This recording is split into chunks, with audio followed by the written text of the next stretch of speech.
There are dudes that catch a ton of balls and dudes that catch a ton of balls well. I'm talking about wide receivers, Headliner Nation. Get your head out of the gutter. We're talking about efficiency in fantasy football today. Yo, Headliner Nation, today we continue my volume versus efficiency series. And if you've missed any of the videos in this series so far, you can scoot back to last week when I did volume for running backs, wide receivers, and tight ends. Efficiency for running backs has already happened. Today we got efficiency for wide receivers, and we got efficiency for tight ends on Friday. So if there are some things in this video that don't make sense, make sure you go back and check out those videos as well. But hear me out, Headliner Nation. There's going to be some information at the end of this video that is going to change your perception on how we look at fantasy football drafts. So hit the like button, subscribe if you're new, and stick around because you don't want to miss this video. We only included wide receivers with 100+ targets, so if you see somebody missing, that is why. But let's start with our catch percentage. I gotta admit, seeing Tyler Lockett at the very top of the page caught me off guard, but Amon-Ra St. Brown at number 2 did not. But for this category, it's not really about the guys at the top, it's the guys at the bottom, because I always take a look at their catch percentages and try to figure out, is it their fault or maybe their quarterback? Because some of the guys at the bottom of the list absolutely had some quarterback issues. Yes, I'm looking at you, Garrett Wilson.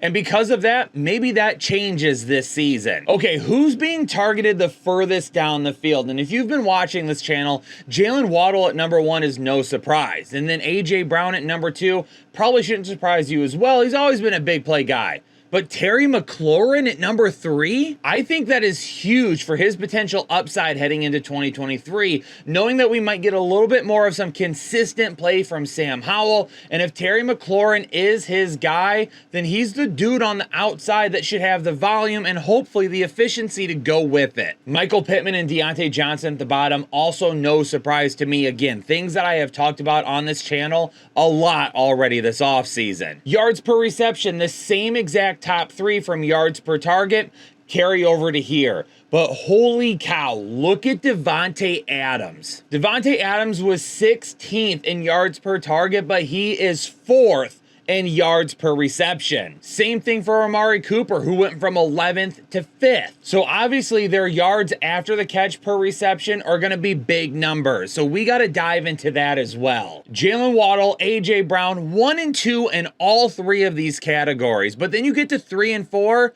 and a couple different names again. Jerry Jeudy is all the way up here, and he is going to be a fascinating guy to keep an eye on, and we'll talk about him more at the end of the video. Terry McLaurin back up here, but then Devontae Smith is up here as well. A guy that I think people tend to overhype a little bit because he did have a good year last year, but a lot of that was predicated on some bigger games, not really being consistent throughout the year, and some higher efficiency. So where does he finish here? And even though Jerry Jeudy finished super high, Courtland Sutton finishes at the very bottom of this list. All right, we're getting ready to dive deep the rest of the video. So ladies and gentlemen, if you want to take a shot at drafting any of these wide receivers and using them in a lineup against me, you need to head over to underdog.com or download the app and create a new account using code word headliners. If you do that and deposit at least $10, Underdog is going to match your deposit up to $100.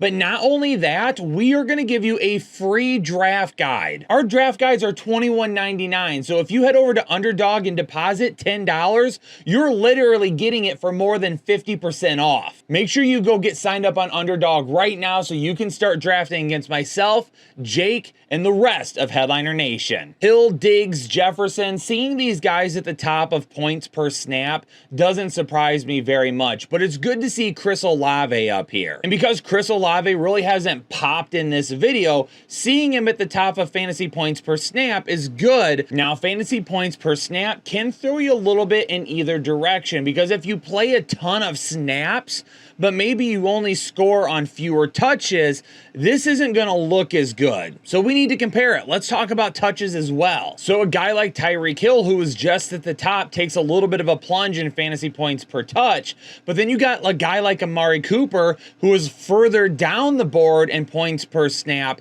and is way up higher in points per touch. And Jalen Waddle, he finds himself here at the top of another efficiency category. But we need to look at the average for everybody and the change from where they ranked in volume to efficiency now. Buckle up, headliners, because we're going to go through every single of the 30 wide receivers right now, and we got to make it quick because some of you are losing your attention. Jalen Waddle is at the top of this list, and a 20 spot change from volume. It is not surprising. We knew it was going to happen last season, and we called it before the year. A.J. Brown is a 9 spot difference from volume, which is good to see because in an offense where he might get a little less volume, depending on if Devontae Smith continues to develop, if Dallas Goedert stays healthy all year, what happens in the backfield with their running backs. This is a guy that we want the volume to stay there, but we need him to be efficient. Justin Jefferson, Stefon Diggs, both of these guys were top fantasy wide receivers. So to see them finish a little bit higher or lower in volume and efficiency, there was not that much of a change,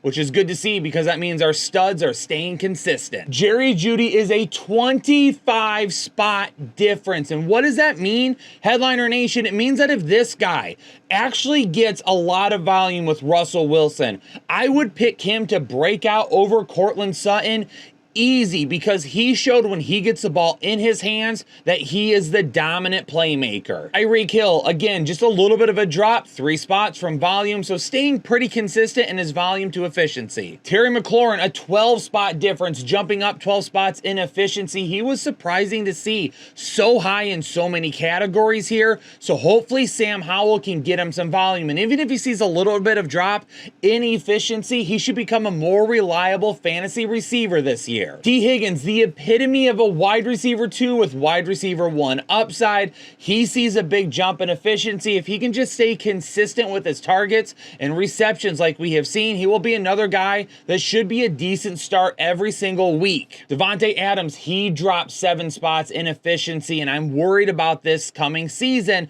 because if he doesn't get the volume, because Jimmy Garoppolo, if he's healthy, just can't get him the ball, we need that efficiency to spike back up for him to even come close to where he was last year. Tyler Lockett, look him up in the dictionary. His name is right next to boom or bust, and that's just the way he's been his entire career. Now we add JSN. We need the efficiency to stay high because the volume just isn't going to be as high as we've seen in the past. CeeDee Lamb dropped 6 spots from volume to efficiency. It's not that big of a drop. Had it been more, I may have been a little bit more worried about him this coming season, but again, it's still pretty consistent to where he was. Amari Cooper, also consistent, only 3 spots up from volume. As long as he gets that same volume, we should really see a lot of the same efficiency. Will Elijah Moore impact that? Devontae Smith, he's in the same spot in volume and efficiency. A guy that if you have as your wide receiver 2 on your team, you're going to have some weeks where you absolutely hate it and some weeks where you're like, dude,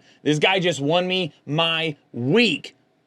Sounds a lot like Tyler Lockett. Amon-Ra St. Brown comes in 7 spots lower in efficiency than volume. And honestly, if you watch Lions games, it's not really that big of a surprise because he's not a huge deep play threat. He works well over the middle of the field. He gets the yards that he needs. So he gets a lot of volume, but you don't see like those big plays that he breaks where all of a sudden he breaks 20, 30 yards after the catch. That's just not his game, and that's okay because he's really good at what he does. Chris Olave and Brandon Ayuk, both of these guys 7 spots higher in efficiency than volume. Both of them are big playmakers, and both of them hopefully will have healthy quarterbacks heading into this year and consistency at the quarterback position. That could really do a whole lot for these guys as big play threats on their team. And maybe they wouldn't be considered the number 1 on the team because you never know if Michael Thomas stays healthy. Maybe Olave is kind of the number 2 in terms of volume to him, but they're so good at efficiency and big playability early that it wouldn't really matter. Christian Kirk, he stays consistent from volume to efficiency as well.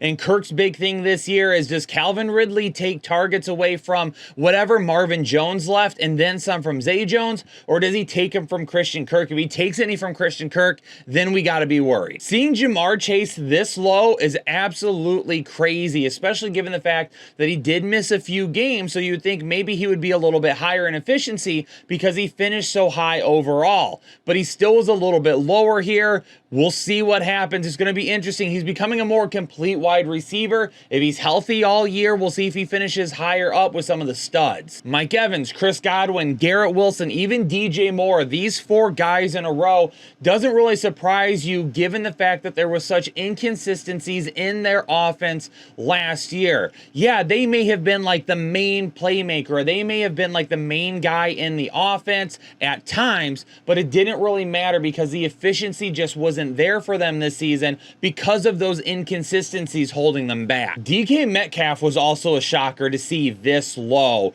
We got to see if he gets back to some of that big playability this year, which, because they've added JSN, even if we see a little bit of a drop in volume, I would predict that we see him a lot higher in efficiency next year because teams are not going to be able to double team him now. Drake London is tied to Desmond Ridder. We know that they're going to have a run game, so if that keeps the pressure off Ridder and he can excel in that offense, then Drake London will go with him. If not, then Drake London will be low again in 2023. Zay Jones dropped 7 spots in efficiency, which is not good for him because we know that there is a potential that he's going to lose volume this year as well. So if the efficiency isn't there and the volume isn't there, he's not a fantasy contributor this year. Michael Pittman drops 18 spots, and one of the reasons, again, that we've talked about is because the inconsistent offense that he played in, the volume was there, the targets, the receptions, everything was there, but when you took a look at those outlying numbers, you saw that he wasn't doing much on any individual play because defenses just absolutely swarmed him. With Anthony Richardson and hopefully a healthy Jonathan Taylor, that changes this year. Everyone's excited for Marquise Brown with DeAndre Hopkins being back, but when you look at these efficiency numbers, are these the numbers you want from a guy that really is probably going to be big play dependent given the offense that he plays in? Probably not. Courtland Sutton, I already mentioned it with Jerry Jeudy. Jerry Jeudy is an absolute efficiency freak. Give me Jeudy over Courtland Sutton every day of the week. Adam Thielen will be in a new offense for the first time in his career. We'll see if he develops along with Bryce Young. And Deontay Johnson, we know he had a ton of volume. He drops 24 spots in these rankings. Again, he is going to be tied to Kenny Pickett in this offense. If it can get more consistent and score, that's the biggest thing. He's got to score. If that happens, then we'll see where we go from there, but he's going to need some bigger plays this year. Headliner Nation, I got to tell you, this may have been one of the most eye-opening videos I've done so far this offseason. So make sure you hit that like button, make sure you subscribe to the channel, and leave me a comment down below letting me know something that surprised you the most here. But peace out, everybody. Stay safe and healthy, and I'll catch y'all on the next episode of the Fantasy Headliners.